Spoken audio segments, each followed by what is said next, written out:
another 4-string cigar box guitar lesson. I've had some of you email me saying, hey, don't forget about us 4-string players. So I came up with a little idea here. This is a common chord called a suspended chord. It's also known as the Keith Richards chord because he tuned his guitar to open G, his 6-string guitar. So he took off his 6th string completely. His 5th string is tuned down to a G, just like this one. 4th string tuned normal to D, like this one. 3rd string tuned normal to G. And the 2nd string tuned normal to B. So basically, you take off your 1st string and your 6th string, and you have a 4th string, and you tune it to open G, and that's the Keith Richards tuning. So you can play tons of Stone songs. So for instance,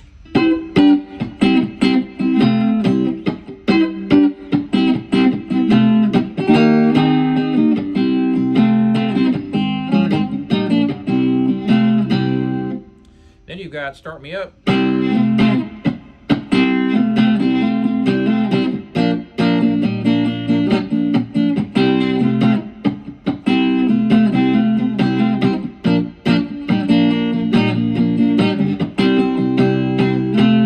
So that's the classic Keith Richards suspended chord, although he didn't invent it. It's just an open tune chord. First finger goes all the way across. Let's just say we're on the 5th fret for now. And then you want to put your 2nd finger on the 1st string on the 6th fret. And your 3rd finger is going to be on the 7th fret on the 3rd string. So your 1st finger bars, and then your 2nd finger is on the 1st string, and your 3rd finger is going to be on the 3rd string. Take that off. What chord do you have? Well, G, A, B, C. So this is a C suspended chord. Suspended and a C. D and a D suspended. It's got a nice character to it. So what's the advantage of a 4-string? Well, more strings, more notes, more options for melodies and cool chords, such as this one. So basically, the rest of the guitar is just like a 3-string. There's your 3-string. We just added that 4th string up there. So your 4th string can also play 3-string cigar box guitar songs, because those top 3 strings are the same as an open G guitar. So what are some other licks we can play here?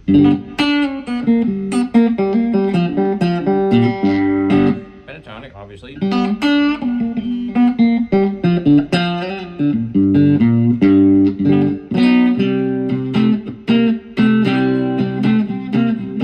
Typical shuffle.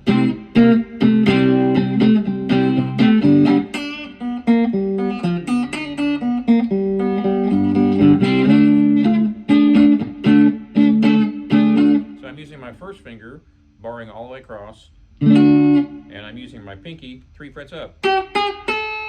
So I'm on the 10th fret. That gives you a cool voicing. Not so much on that one. Now that sounds kind of cool. So you use your pinky and your 2nd finger. That'll work just fine. And your pinky 2 frets up on those 2. Ooh, that sounds pretty good too, right? So 3rd finger, 2 frets above.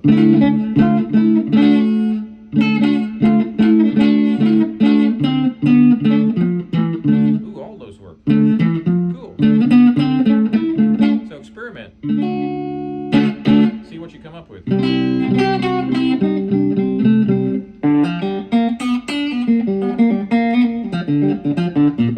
Also, you've got 1 extra string on here, so you can play lots of cool bluesy licks. It adds a whole new dimension having that extra string on there, a whole new dimension. When I play cigar box guitar gigs, I never use a 3-string because all the songs I can play on a 3-string, I can play on a 4, but I can play a whole lot more on a 4 than I can on a 3. The style of music that I like anyway. If you want to play a minor chord, it's much easier on a 4-string. 7th chords you can do on a 3-string, but some 7ths are hard to play. Some minors are impossible to play on a 3-string. But all those are easily played on a 4-string.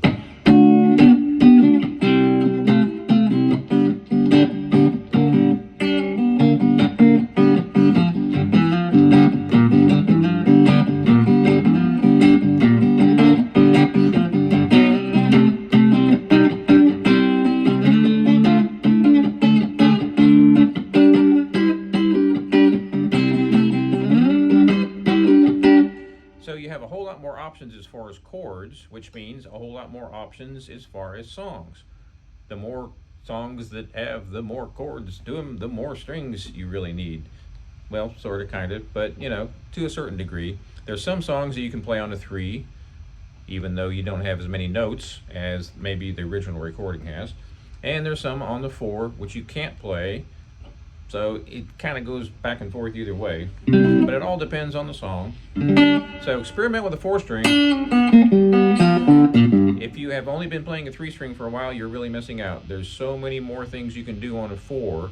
I way prefer a 4, like I said, when I play live, because there's just so many more tonal options and so many other notes. There's a whole bunch of songs on my channel that are 3-string, but I'm going to be working on some more 4-strings in the future, so stay tuned. Be sure and subscribe if you haven't already. Thanks for watching, and we'll see you next time.